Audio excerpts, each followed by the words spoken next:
Hi and hello there, Gemini. Welcome sa atin no, ng mga new subscribers. My name is Yan, returning tambayos. Thank you sa inyong walang sawang love and support for me. At kung hindi niyo pa may pa po tayo other channel, link is down below sa ating description box. So if interested, just click that link para kayo ay uh, ma-update, no? Dahil meron tayong mga ina-upload na mga new and fresh na mga collective readings din for all signs everyday yan. And yun nga, wala tayong gender dito, babae, lalaki, LGBT, lahat ay welcome, Gemini.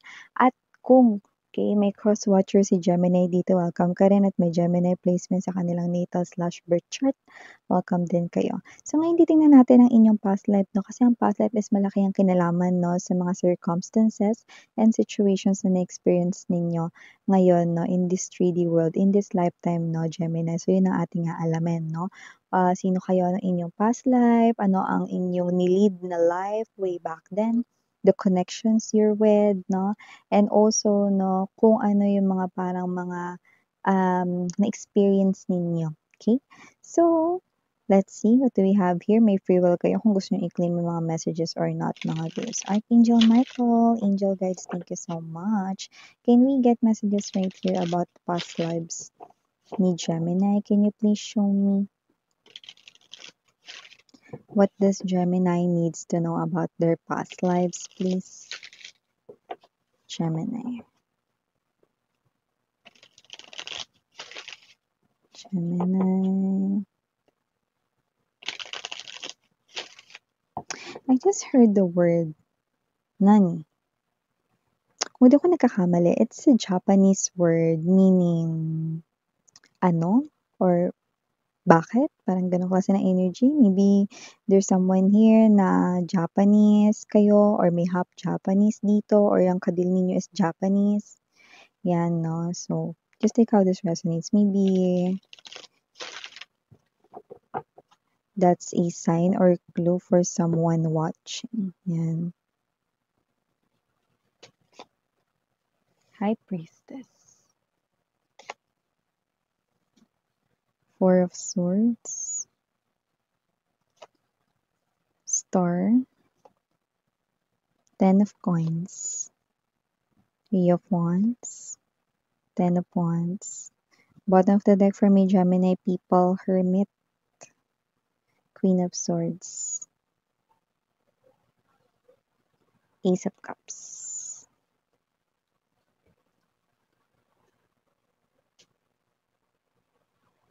So, Gemini.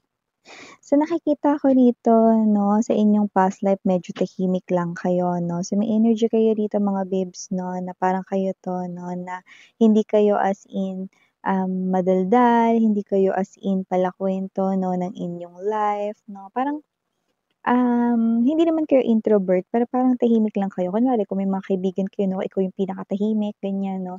Or kung hindi mag-o-open up, no, hindi ka rin mag-o-open up, no, parang gano'n, no. So, may gano'n kayong klase ng pag-uugali way back before. And also nakita rin ako ng energy dito, mga babes, no, na parang nag-o-open lang kayo dun sa mga tao na close sa inyo. So, 'pag hindi ninyo ka-close, no, like, you will appear as someone mysterious, no, sa kanila, no. So, yeah. Okay? So, maliban diyan nakita rin ako ng energy dito, no, na maaaring ang inyo ritong career or inyo ritong propesyon nung inyong past life, no, has something to do with teacher, yan, no, or you are a mentor, probably a life coach right here, no.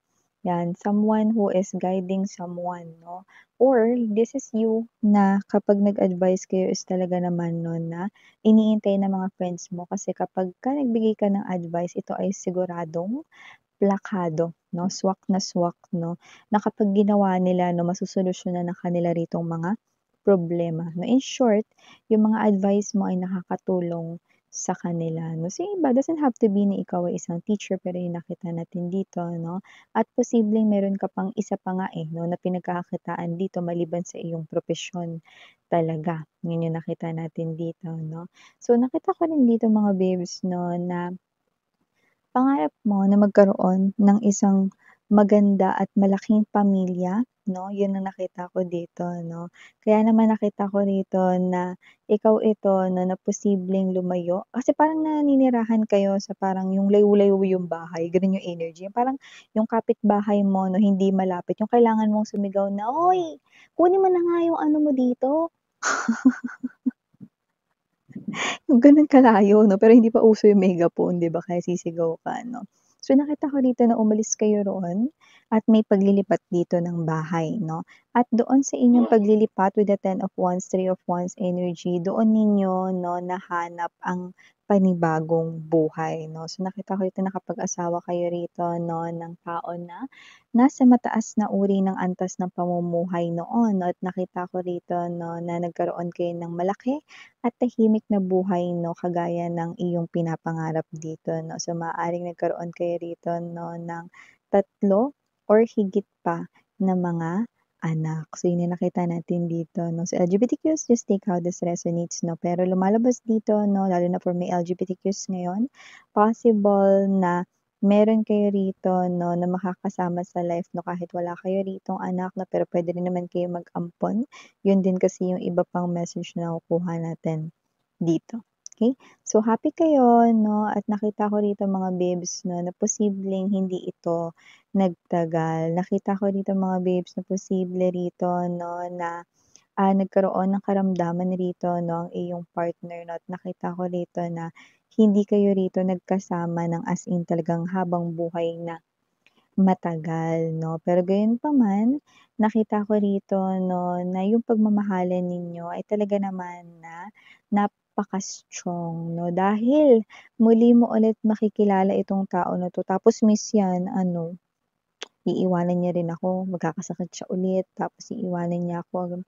Hindi, dahil itong tao na 'to ay ibabalik ni universe, the same soul Gemini, ibabalik ni universe, Three of Wands right here, no, Four of Swords, no need to worry.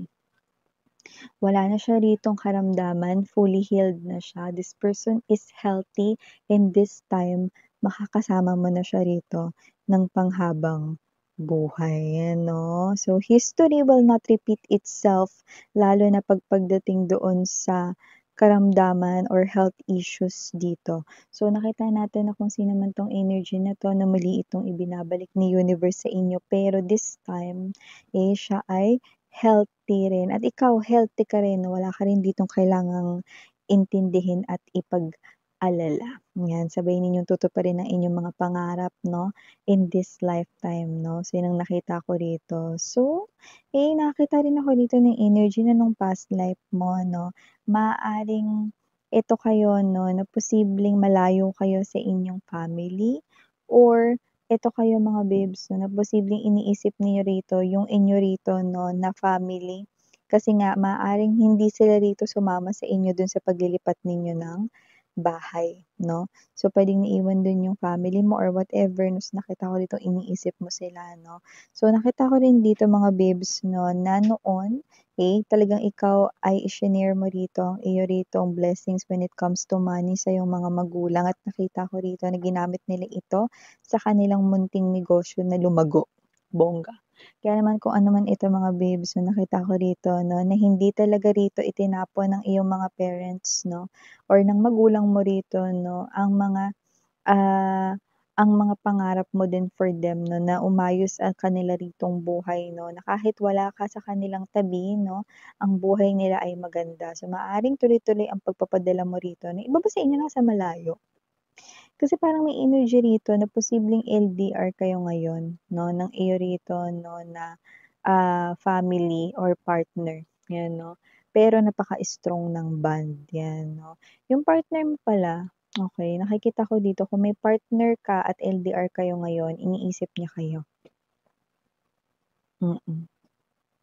At kahit na parang, napapagod siya, naho-homesick siya rito 'no, iniisip niya lang kayo, tinitingnan niya lang yung mga pictures ninyo, okey na siya ulit, okey?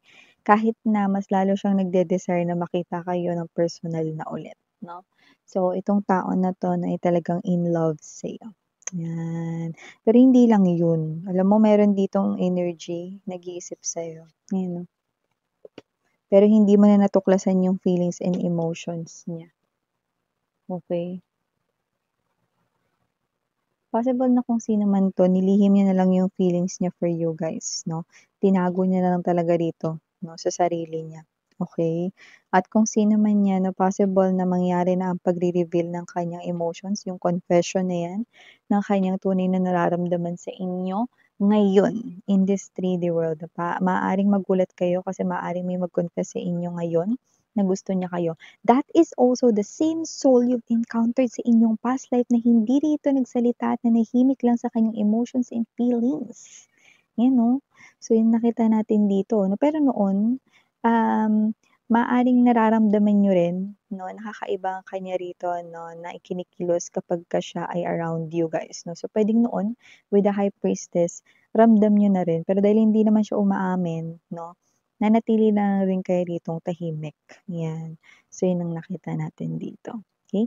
Possible din na may bumili rito 'no, ng bahay dahil nakita ko nga talaga kayong lumipat rito 'no, ng ibang lugar 'no, na tinitirahan. So possible na kayo ay lumipat rin ng bahay ngayon or naghanap kayo dito ng mas malaking, bahay 'no, at nakita ko rito 'no, lalo na yung iba, puwedeng 3 o higit sa 3 ang inyong mga anak rito 'no. So nakikita natin dito, 'yan. And also possible rin na may bumili rito ng, um, what's this, yung mga hayop sa farm like baka, baboy, 'yan 'no. So hindi ko alam kung may mga magpi-piggery ba dito or magfa-farm, 'yan 'no. So may gano'n tayo ritong energy na puwedeng babalakin niyo pa lang 'yan or nakabili na kayo ng isa. You know, kunyari isang, patabaing baboy, 'yan or isang baka, 'yan 'no. So may gano'ng klase ng energy 'no, na related sa inyong pangkabuhayan or kaperahan, 'yan 'no. And for some reason, may clue ko nakukuha rito 'no, na posibleng iba sa inyo maaaring hindi short ang inyong hair, possible na long hair kayo 'no or ah, hindi iikli 'no, sa buhok sa hanggang balikat, ayan may gano'ng klase ng energy na maaaring yun ay sign or clue para sa mga energies 'no na nakaka-resonate dito lalo na kung kayo ay girls 'no. Para naman sa mga boys, mga babes 'no, nakita ko rito na posibleng gusto niyong i-try na pahabain 'no ang inyong hair. Doesn't have to be na hanggang balikat 'yan or whatever 'no. Alam naman natin na maikli talaga ang gupit ng mga boys 'no. Pero yung parang gusto niyong parang pahabain 'yan or humaba yung hair ninyo ng bahagya, 'yan. Pasok na rin 'yun sa banga, okey? So, nakita rin ako ng energy na maaaring kayo ito 'no, na gusto niyo ritong makapag-relax at makapag-unwind. Bagay rito 'no, na parang hindi niyo masyadong nagawa way back before. Bakit?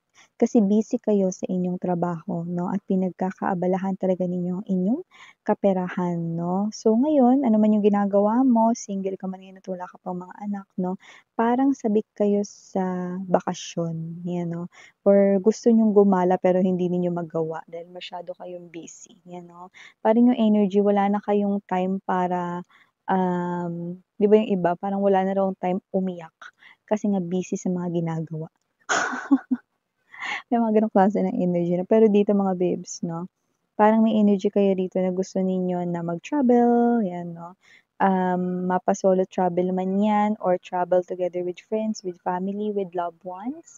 'Yan yung parang gusto ninyo more likely magawa 'no, kasi 'yan yung kini-crave ninyo way back before, Gemini 'no. And last but not the least message 'no, possible na meron kayo rito 'no, na hindi nakausapin ever, isa sa mga ka-close mo dati. Puwede rin na close tie like kamag-anak 'no. Meron akong nakikita ritong hindi mo na kinausap dati, parang tinanggal mo na yung parang karapatan na parang simula ngayon hindi na kita kamag-anak, yan parang mga gano'ng klase ng energy or simula ngayon hindi na kita best friend or hindi na tayo magka-close, yan 'no. Simula ngayon, isa ka ng estranghero sa'kin, yan 'no. Kung ano man yun maaaring nasaktan ka nitong tao na 'to 'no, yan, okey.